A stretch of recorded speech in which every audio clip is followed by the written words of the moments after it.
kalau sampai Gerindra melewatkan, waduh, walaupun di dalam Gerindra juga ada ya, seperti Budiman Sujatmiko juga penggerak itu ya, penggerak massa ya, mau repot. Kayak Denny Oh, Siregar, Ade Armando itu harus cepetan diangkat sama sama Gerindra. Saya nggak tahu tuh. Harusnya si Denny Siregar sama Ade Armando bisa cepat diangkat untuk jadi ininya corongnya. oh, maaf Pak, kalau si Ade Armando kan bukannya jadi caleg dari PSI ya Pak ya? Iya, Heeh, Kak. Yang saya takutkan itu si ini Pak, si siapa Denny, namanya? Denny Denny Siregar. Siregar. Itu dia. Kan dia kan Itu. fanatik sama Ganjar kan. Iya Pak. Sebetulnya bukan, karena dia tidak suka sama Prabowo, bukan dia suka sama Ganjar, tidak suka dengan Prabowo. Denny Siregar. Mm-mm.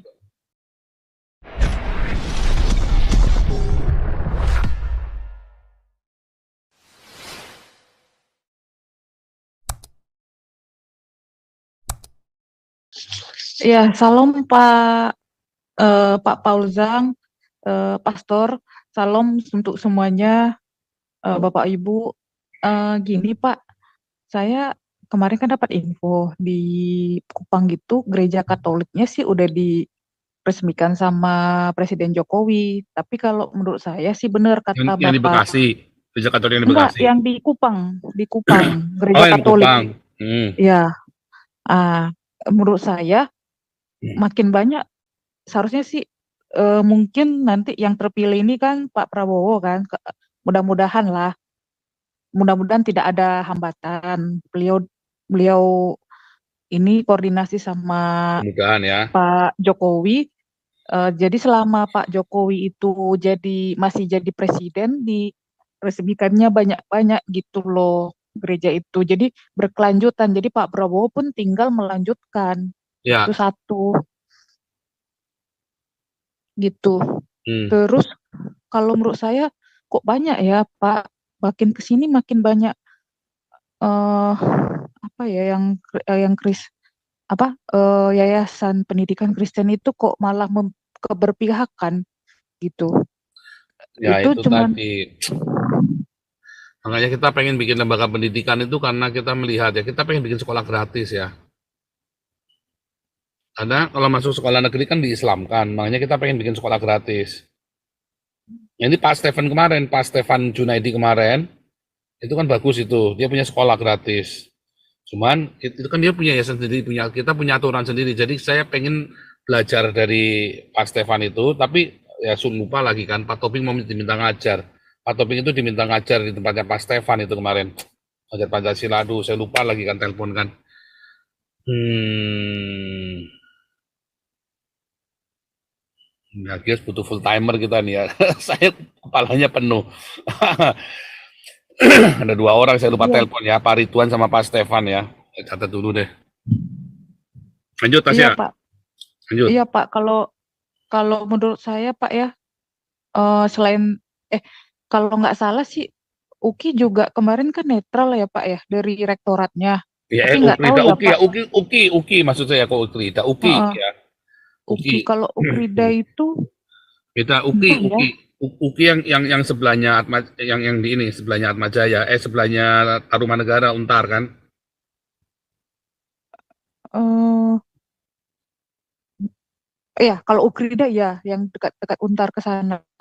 Kan Ukrida. Nah, Uki, Universitas Kristen Indonesia maksud saya, bukan Ukrida. Iya. Nah, Universitas Kristen Indonesia yang saya maksud. Nah, kalau itu sih saya dapat info dari senior kan, memang mereka bilang ya untuk apa kita berpihak ke tiga partai itu. Karena pertama memang ya keberpihakan kan apa ya merugikan kita sendiri gitu dan ya kan kalau misalkan nih salah satu paslon itu naik ya kan.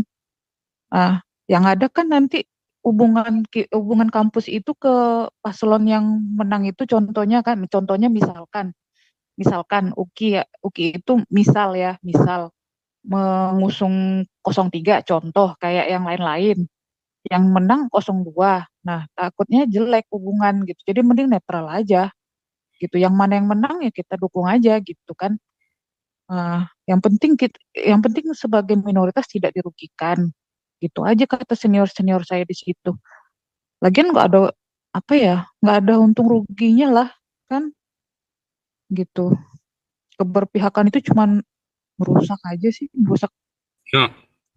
pola pikir ya mahasiswa ya di situ. Hmm. Gitu sih Pak. Masalahnya PDIP itu bisa masuk ke mahasiswa loh. Karena kebanyakan orang-orang PDIP itu aktivis penggerak mahasiswa. Kalau Fadlison Oh, itu hanya ikut-ikutan, bukan penggerak. Tapi kayak Adiana Pitupulu itu penggerak, tuh ya. Itu benar-benar penggerak mahasiswa. Dia tahu pikirannya mahasiswa. Itu compong, mahasiswa itu compong ya. Mahasiswa itu tuh orang akademisi tapi compong, goblok, naif. Makanya gampang ditunggangi siapa saja. Kalau sampai Gerindra melewatkan, waduh, walaupun di dalam Gerindra juga ada ya, seperti Budiman Sujatmiko juga penggerak itu ya, penggerak massa ya, nggak repot. Kayak Denny oh, Siregar, Ade Armando itu harus cepetan diangkat sama sama Gerindra. Saya nggak tahu tuh. Harusnya si Denny Siregar sama Ade Armando bisa cepat diangkat untuk jadi ininya corongnya. oh, maaf Pak, kalau si Ade Armando kan bukannya jadi caleg dari PSI ya Pak ya? Iya, Heeh, Kak, yang saya takutkan itu si ini Pak, si siapa Denny, namanya? Denny Denny Siregar. Siregar. Itu dia. Kan dia kan Itu. fanatik sama Ganjar kan. Iya, Pak. Sebetulnya bukan, karena dia tidak suka sama Prabowo, bukan dia suka sama Ganjar, tidak suka dengan Prabowo. Denny Siregar Mm-mm. itu kacau ya. Iya, kacau, Pak. Oke, Itu nggak sih. apa-apa. Suara komando, suara kamu, suara Oke, komandan nih. makasih, Pak. Iya, Iya, Pak siap Paul, komandan. Shalom. Shalom. Jadi saya coba minta tanggapannya nih Pak Paul. Statement saya benar nggak nih kalau begini? Kita sih sah-sah saja lah ya. Tadi kan kalau Pak Paul menyinggung sebentar mengenai doktrin Trinitas dan Oneness. Nah, di Tritunggal ini kan selalu membangga-banggakan bapak-bapak gereja. Nah, statement saya minta coba tanggapannya benar nggak nih? Bapak-bapak gereja sih oke, sah-sah saja memberikan doktrin tentang Tritunggal ya atau oneness lah segala macam. Tetapi benar nggak ini statementnya kalau sampai mereka itu nggak perlu lagi dibangga-banggakan karena buat saya jadi penyesat malah jadi pemecah tubuh Kristus kalau sampai karena tindakannya menyesat-nyesatkan dan membidat-bidatkan sampai memburu dan membui para bisop-bisop yang berseberangan dengan doktrinnya. Itu Itu satu dia. mengenai Tritunggal.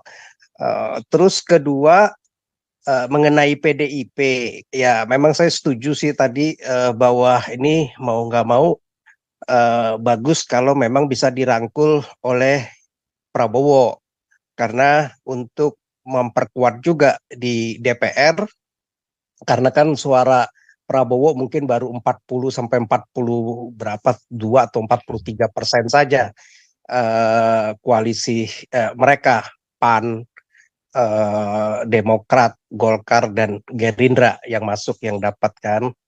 Nah, masih kurang mungkin dengan tambahan PDIP ya minimal bisa mencapai 60 begitu 60%. Nah mesti kayaknya tapi ketiga juga sepertinya memang sarannya sih PDIP ketumnya ya harus berbesar hati, udah masanya mesti diganti dengan yang lebih muda, lebih kreatif supaya enggak makin jatuh karena kegagalan ya udah jauh banget dari selama ini yang bertengger di angka 1 ya di pohon yang paling tinggi jatuhnya gedebuk banget itu ya banget. ke bawah sampai di urutan nomor 3 kalah sama Anies begitu ya di mana struktur organisasinya Nasdem pendukungnya PKS itu belum sampai ke tingkat yang paling dalam di desa-desa di seluruh provinsi Indonesia, sedangkan PDIP kan dan Golkar sudah lebih mapan. Gerindra aja mungkin belum seluas jangkauannya seperti PDIP dan Golkar.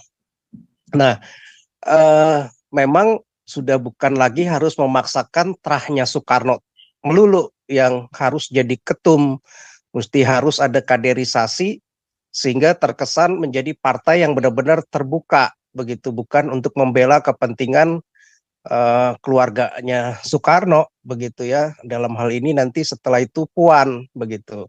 Dan kalau Ganjar saya rasa sih mungkin udah mestinya udah kartu mati ya, mesti dicari lagi figur-figur lain dipersiapkan untuk pemilu berikutnya kalau memang mau mengangkat suaranya lebih tinggi lagi ya. Itu sebagai advice-nya dan tanggapannya mohon Pak Pastor. Terima kasih. Kalau yang Bapak Gereja itu tidak salah Bapak Gerejanya, tapi kitanya yang salah, terlalu mendewakan. Padahal setiap gereja, setiap aliran denominasi punya Bapak Gereja sendiri kan. Katolik punya Bapak Gerejanya sendiri. Terus Lutheran punya Bapak Gerejanya sendiri. Lalu nanti sekarang ada Pentakosta Karismatik, mereka punya Bapak Gerejanya sendiri, akhirnya ribut. Ya, bukan Bapak Gerejanya salah, tetapi kitanya sekarang yang salah. Bapak Gerejanya dulu kan bergerak sesuai dengan zamannya. Tetapi memang ada terjadi persekusi, karena memang itulah kesemena-menaan agama. Itulah sebabnya orang Eropa, saya berkali-kali mencoba menyadarkan, lihat ya, kenapa orang Eropa nggak mau ribut Tritunggal Oneness? Mereka trauma. Gara-gara itulah nenek moyang mereka ada di penjara, ada yang sampai masuk, ada yang sampai dibunuh, ada yang sampai apa, gara-gara ribut dogma gereja tuh. Makanya mereka udah cerita gitu, mereka tuh langsung nggak mau. Kemarin saya masuk ke TikToknya orang Belanda, orang Indo Belanda ya. Lalu ada orang yang Tritunggal Oneness mencoba masuk ke sana. Ya udah, kamu di sini jangan ribut. Saya nggak mau ribut-ribut gitu karena orang Eropa tuh trauma dengan sejarah gereja yang kelam. Nah, itu yang memang menjadi masalah ya. Jadi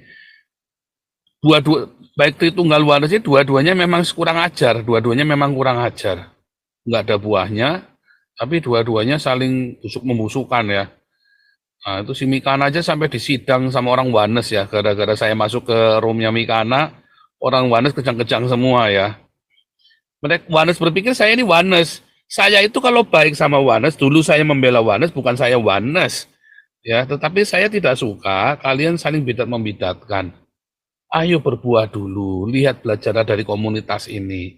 Makanya semua yang dari komunitas kita itu pada nggak mau ikut bidat-bidatan begitu semua ya. Kita sudah 1000 alumni kita ya. Begitu masuk gitu ya, kayak Sanggam, siapa lagi itu ya, si Marcel. Itu kan banyak tuh masuk terjun ke dalam dunia debat itu. Mereka nggak mau bidat-membidatkan. Dan puji Tuhan, tadi ya caranya Pak SK, saya masuk TikTok, akhirnya langsung buyar kekuatan di TikTok itu langsung buyar kan. Begitu saya masuk, yang sudah enak dengan Tritunggal Oneness itu langsung merapat. Terus mereka menghembuskan lagi, menduplikasi apa yang saya katakan itu. Dan mereka sekarang ikut-ikutan ya, mereka ikut-ikutan bikin bagi-bagi nasi bungkus sendiri, mereka bikin diakonia sendiri. Itu yang saya harapkan bisa begitu ya, harusnya ya. Sayang, ya nggak sayang ya, belum terlambat juga sih saya masuk TikTok, belum terlambat sih. Karena ini kan justru lagi titik kulminasinya nih kan. Saling bongkar-bongkaran aib. Waduh, kacau sekali nih ya. Kacau sekali. Tapi bukan salah Pak. Gimana Pak? Narasinya udah benar tuh Pak Paul di TikTok. Mereka ini kalau cuman membidat-bidatkan, muter-muter aja, perang doktrin doang yang dibahas, saling menghujat, malah nggak berbuah jadinya, nggak ada jiwa-jiwa. Ya, malah jiwa-jiwa juga jadi malas dengerinnya begitu kan. Untuk terima Tuhan Yesus begitu. Nah, ya memang udah bagus Pak, nggak apa-apa, nanti kita yang dibawa akan selalu kampanyekan. Ya nggak berbuah, kita serang juga tuh semuanya yang saling membidatkan itu. Kerjanya cuman debat kusir yang nggak ada kusir, udah itu saling caci maki lagi. Nggak fruitful. Iya benar. Makanya Tuhan Yesus bilang apa? Pelacur dan pemungut cukai masuk lebih dulu ke kerajaan surga daripada orang Farisi dan ahli Taurat kan? Karena pelacur dan pemungut cukai ini kalau bertobat dia berbuah. Sementara si Adi Torot orang Farisi ngoceh, kamu bukan Tritunggal, kamu bukan waras. Akhirnya tak bilangin, kamu tak jamin kamu masuk neraka, kamu nggak berbuah.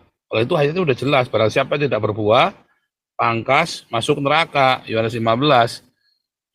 Jadi sebenarnya bukan, kita nggak boleh nyalain yang di sana, kayak kita yang salah. Bapak gerejanya ya mungkin ada kontribusi juga dalam kesalahan itu, tapi kan Bapak gereja bagaimanapun juga kalau tidak ada Athanasius kita nggak punya perjanjian baru yang komplit utuh seperti sekarang udah rapi. Kita kan nggak terimanya nggak rapi kan, terimanya udah berantakan.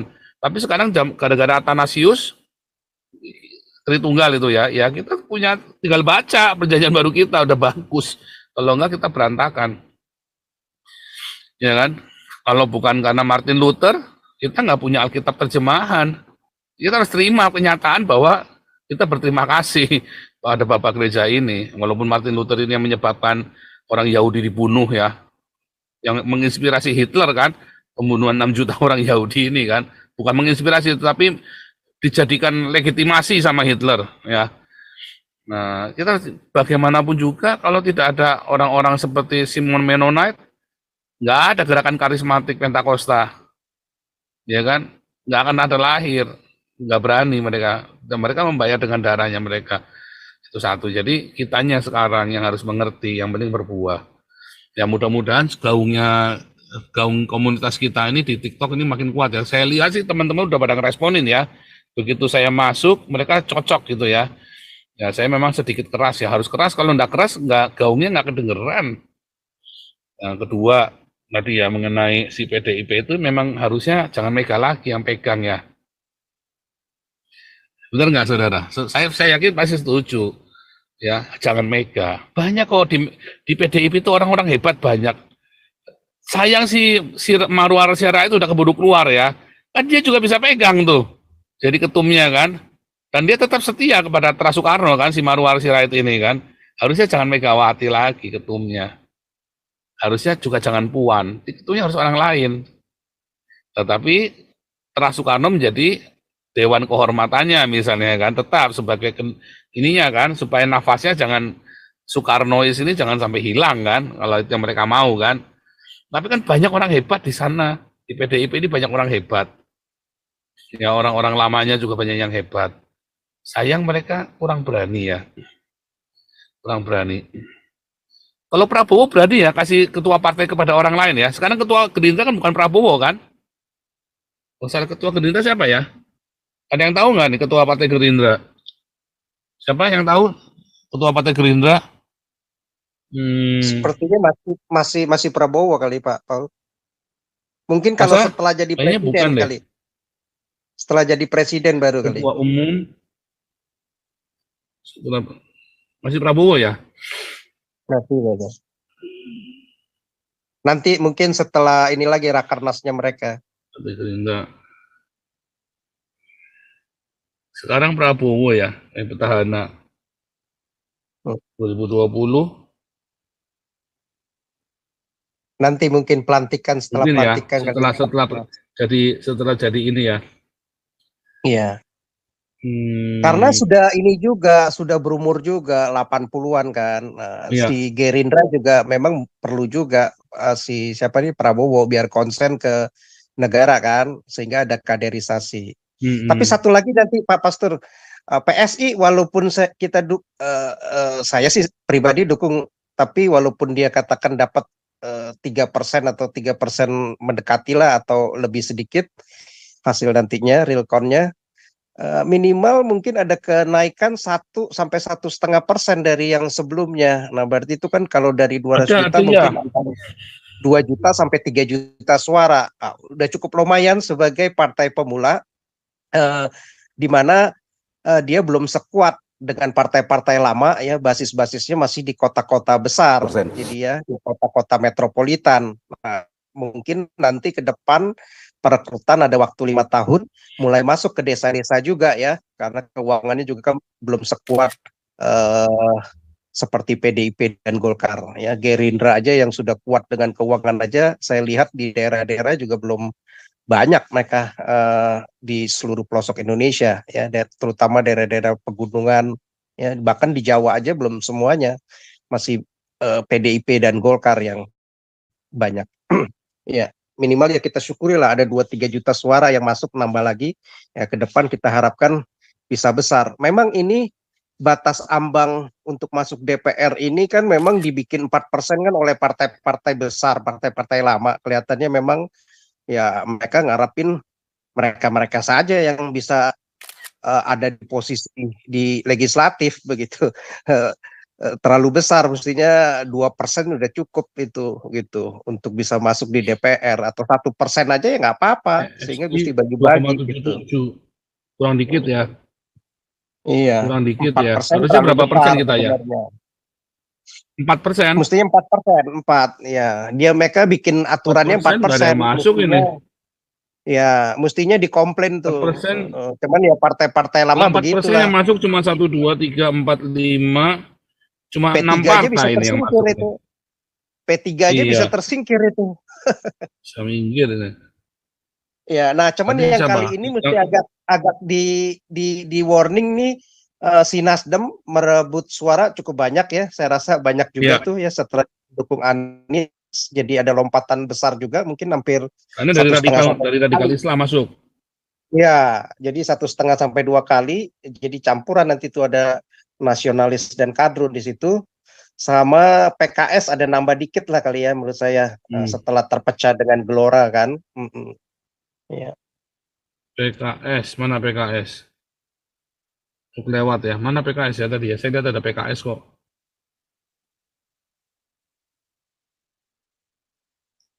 Mana ya PKS ya? PKS hampir dapat 8 kayaknya kalau nggak salah. Kok hilang ya PKS ya? PKB. 7 sampai 8 lah. Gerindra, PDIP, Golkar, Bulan Bintang. Nah ini PSI, PKS mana ya? PKS kok nggak ada ya?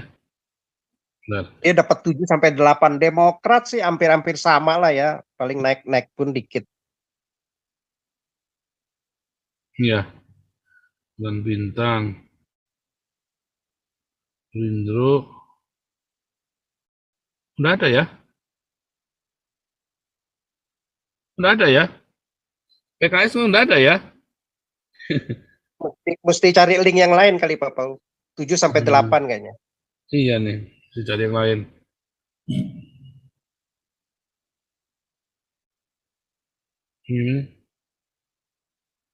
Nggak masuk di sini ya?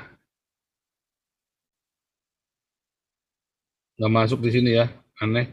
Demokrat juga nggak masuk ya di sini ya? Aneh.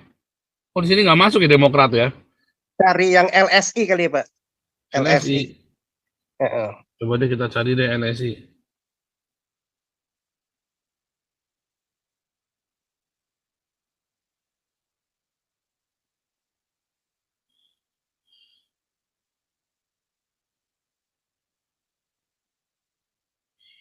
Aneh.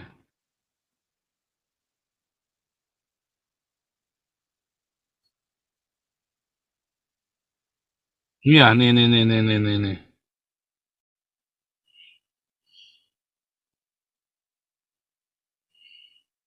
Nggak ada lu, Demokrat nggak ada lu. Oh ini Demokrat nih ya. Tapi PKS nggak ada. Demokrat 6,98% masuk ya, hebat juga ya Demokrat ya.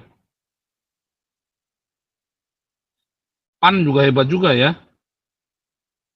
Oh ini PKS nih masuk ya, nomor 8 ya, 8,36% ya.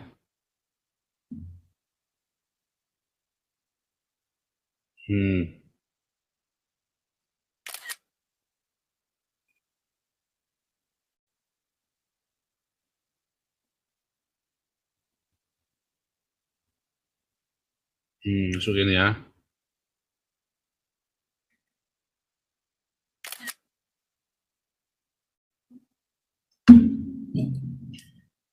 Nah, ini baru kelihatan semua nih.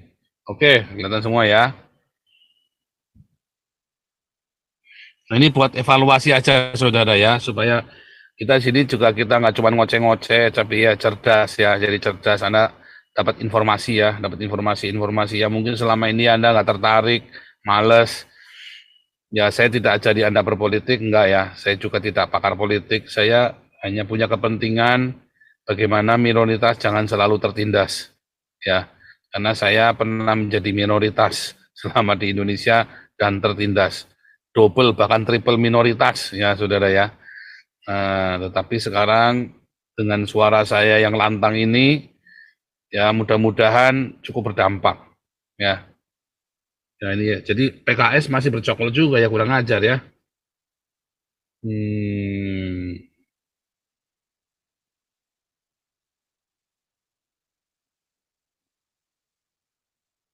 Demokrat masih lumayan ya, buset. PDIP, kedua Golkar, kemudian Gerindra ya. Kalau gabung ya, PKB, PKS, 10 tambah 8 ya. 18, 19, ditambah Nasdem. 19 tambah 10 dah, 30% loh. Kurang lebih 30% ini. Khilafah ini ya. Disinyalir terindikasi positif khilafah ini 30% saudara Mas ini. Ini kan gabungan PKB, PKS ya. Saya kasih kode ini ya.